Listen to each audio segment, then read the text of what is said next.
Welcome back to V V Infotech channel. இன்னைக்கு நம்ம என்ன பார்க்க போறோம் அப்படின்னா ரொம்ப இம்பார்ட்டன்டான டாபிக் தான் இன்னைக்கு நம்ம பார்க்க போறோம். இப்போ வந்து ஒரு ப்ரொடக்ஷன் மேனுஃபேக்சரிங் கம்பெனியில் வந்து இன்வென்ட்ரி வந்து ரொம்ப ரொம்ப முக்கியங்க.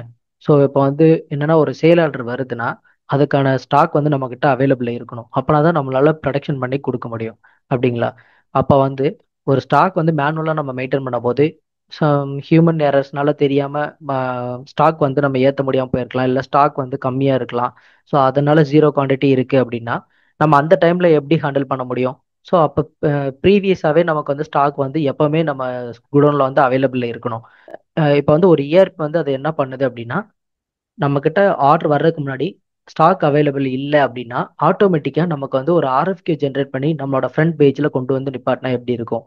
ஸோ அப்போ நம்ம அதை பார்க்கும்போது ஆக அந்த ப்ராடக்ட் வந்து நம்மக்கிட்ட இல்லை. ஸோ நம்ம வந்து பர்ச்சேஸ் ஆர்டர் போட்டு நம்ம வந்து மெட்டீரியல் வந்து வாங்கி வச்சுக்கணும். ஸோ அப்படின்னு நமக்கு வந்து ஒரு அவேர்னஸ் வரும். ஸோ அந்த இது வந்து நம்ம ஓடோல எப்படி சிம்பிளிஃபை பண்ண முடியும் அப்படின்றத வந்து இந்த வீடியோவில் பார்க்க போகிறோம். இப்போ வந்து நான் என்ன பண்ணுறேன் அப்படின்னா இன்வென்ட்ரியில் வந்து போய்க்கிறேன். ஸோ இன்வென்ட்ரியில் நம்ம ப்ராடக்ட் மாஸ்டர் போய்க்கிறோம்.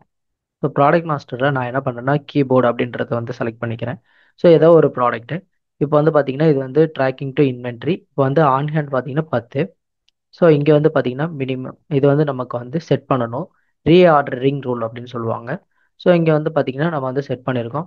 ஆன் ஹேண்டில் 10 இருக்குது. ஸோ ஃபோர்காஸ்ட் 10, மினிமம் 20, மேக்ஸிமம் 50 வரைக்கும் நம்ம வந்து ஸ்டாக் ஏற்றிக்கணும் அப்படின்ற மாதிரி சொல்லியிருக்கோம். ஸோ இங்கே வந்து பார்த்தீங்கன்னா உங்களுக்கே தெரியும் டூ ஆர்டர் இப்போ வந்து 10 குவான்டிட்டி நம்மகிட்ட இருக்குது.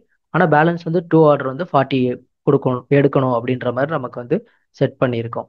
ஸோ இப்போ வந்து நம்ம என்ன பண்ணலாம், நியூவாக ஒரு சேல் ஆர்டர் வந்து கிரியேட் பண்ணலாம். சேல் ஆர்டர் கிரியேட் பண்ணுறேன். இப்போ வந்து பார்த்தீங்கன்னா ஏதோ ஒரு இப்போ ஜான் கிளாத்திங் கம்பெனி அப்படின்னு நான் சும்மா கொடுக்குறேன். ஸோ இங்கே வந்து பார்த்தீங்கன்னா கீபோர்டை செலக்ட் பண்ணிக்கிறேன். ஸோ இப்போ வந்து 20 குவான்டிட்டி அப்படின்னு கிளிக் பண்ணிக்கிறேன். ஸோ ஆர்டர் வந்து நான் கன்ஃபார்ம் பண்ணிக்கிறேன். ஸோ இங்கே கன்ஃபார்ம் பண்ணது பார்த்தீங்கன்னா அவைலபிலிட்டி பார்த்தீங்கன்னா ரெட்டில் காட்டுது. ஸோ நம்ம அவைலபிலிட்டி பார்த்தீங்கன்னா ரிசர்வ்ல 10 இருக்குது. ஸோ அந்த 10 இருக்குது, பேலன்ஸ் இல்லை அப்படின்ற மாதிரி நமக்கு வந்து காட்டுது. இப்போ வந்து நம்ம டெலிவரி ப்ளஸ் வந்து இப்போ வந்து டெலிவரின்னு ஒரு பட்டன் வந்து ஓப்பன் ஆகுது. ஸோ அங்கே பார்த்தீங்கன்னா நம்ம செக் அவைலபிலிட்டி பார்க்குறோம். ஸோ இங்கே வந்து பார்த்தீங்கன்னா தெரியும் நம்மளோட டிமாண்ட் வந்து பார்த்தீங்கன்னா 20, ஆனால் குவான்டிட்டி 10 தான் வருது, 10 தான் இருக்குது. ஸோ நம்மளால இங்கே என்னன்னா நாட் அவைலபிள், இப்போ வந்து நம்மளால இதை வந்து நம்ம டெலிவரி பண்ண முடியாது அப்படின்னு காட்டுது. ஸோ இப்போ நம்ம என்ன பண்ண போகிறோம் அப்படின்னா பர்ச்சேஸ் ஆர்டருக்கு போய்க்கிறோம், பர்ச்சேஸ் மாடியூலுக்குள்ளே போகிறோம். ஸோ இங்கே பார்த்தீங்கன்னா தெரியும் இப்போ வந்து பார்த்தீங்கன்னா ஏபிசி எலக்ட்ரிக்கல் கம்பெனிக்கு பர்ச்சேஸ் ஆர்டர் வந்து ஒன்று கிரியேட் ஆகி நிற்கிது. இப்போ நீங்கள் பார்த்தீங்கன்னா தெரியும் நம்மக்கிட்ட ஏற்கனவே அவைலபிள் குவான்டிட்டி 10 இருக்குது. ஸோ பேலன்ஸ் ஒரு 10. நம்ம வந்து ஸ்டாக் எவ்வளோ வச்சுருக்கோம்னு சொன்னோம். இப்போ வந்து மேக்ஸிமம் குவான்டிட்டி எவ்வளோ போட்டிருக்கோம். இப்போ நான் ஒரு எக்ஸல் ஷீட் ப்ரிப்பேர் பண்ணியிருக்கேன். இதில் பார்த்தீங்கன்னா தெரியும். இப்போ பாருங்க கீபோர்டு வந்து ஆன் ஹேண்டில் 10 இருக்கு, ஃபோர்காஸ்ட் 10, மினிமம் வந்து 20, மேக்ஸிமம் 50, பேலன்ஸ் வந்து 40 ஆர்டர் போடணும் அப்படின்னு நமக்கு அது கொடுக்குது. ஸோ நம்ம வந்து 20 ஆர்டர் போட்டோம். பிஓ கிரியேட் ஆனது 10 ப்ளஸ் எவ்வளோ வந்திருக்குது, ப்ளஸ் ஒரு 50. ஸோ இந்த மேக்ஸிமம் குவான்டிட்டி வந்து 50 இருக்குன்னு சொல்லுறதுனால அது வந்து பேலன்ஸ் இருக்குது. இப்போ வந்து 20 வந்து ஆர்டர் நம்ம வந்து சேல் பண்ணிடுவோம் இல்லையா, ஏற்கனவே ஒரு 10 ஹேண்ட் இருக்குது, இப்போ ஒரு 10 ஆர்டர் கொடுக்குற சொல்லுது. ஸோ நம்ம இந்த குவான்டிட்டி நம்ம ரிசீவ் பண்ணிட்டோம் அப்படின்னா 20 வெளியில் போயிடும். அப்போ பேலன்ஸ் வந்து நமக்கு 50 மேக்ஸிமம் குவான்டிட்டி அவைலபிள் இருக்கும் இல்லையா. ஸோ அதுதான் நமக்கு வந்து இங்கே வந்து கிரியேட் ஆகி நிற்கிது. ஸோ இதுலேருந்து நம்ம என்ன பண்ணலாம் அப்படின்னா இங்கே இருந்த மணிக்கு நம்ம சென்ட் ஆர்எஃப்கியூ கொடுத்து நம்ம வந்து கன்ஃபார்ம் ஆர்டர் கொடுத்துடலாம். இப்போ வந்து நான் கன்ஃபார்ம் ஆர்டர் கொடுத்துட்றேன்.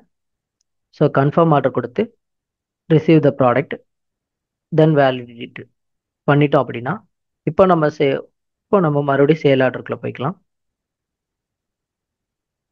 சேல் ஆர்டரில் ஜான் கிளாத்திங்க்கு 20 நம்பர் பார்த்தீங்களா, இப்போ வந்து அவைலபிலிட்டியில் இருக்குது. ஸோ நம்ம வந்து டெலிவரி போனோம்னா ஸோ இங்கே அவைலபிள் செக் பாயிண்ட் வருது. So validate. ஸோ வேலிடேட் பண்ண உடனே இங்கே கிரியேட் இன்வாய்ஸ் வருது. So regular created draft. So confirm பண்ணியாச்சு. ஸோ நம்ம அப்படியே பேமெண்ட்டும் கம்ப்ளீட் பண்ணிடலாம். So in payment. ஸோ இப்போ இந்த வீடியோ பார்த்தீங்கன்னா உங்களுக்கு புரிஞ்சிருக்குன்னு நினைக்கிறேன். இப்போ வந்து நம்மக்கிட்ட இன்வென்ட்ரி வந்து ஸ்டாக் வந்து கம்மியாக இருக்குது. ஸோ அதுக்கு வந்து நம்ம ஃபஸ்ட்டே பெரியராகவே நம்ம வந்து அதை வந்து செட் பண்ணிட்டோம். ஸோ அதனால் நமக்கு வந்து சேல் ஆர்டர் நமக்கு வந்திருக்கு.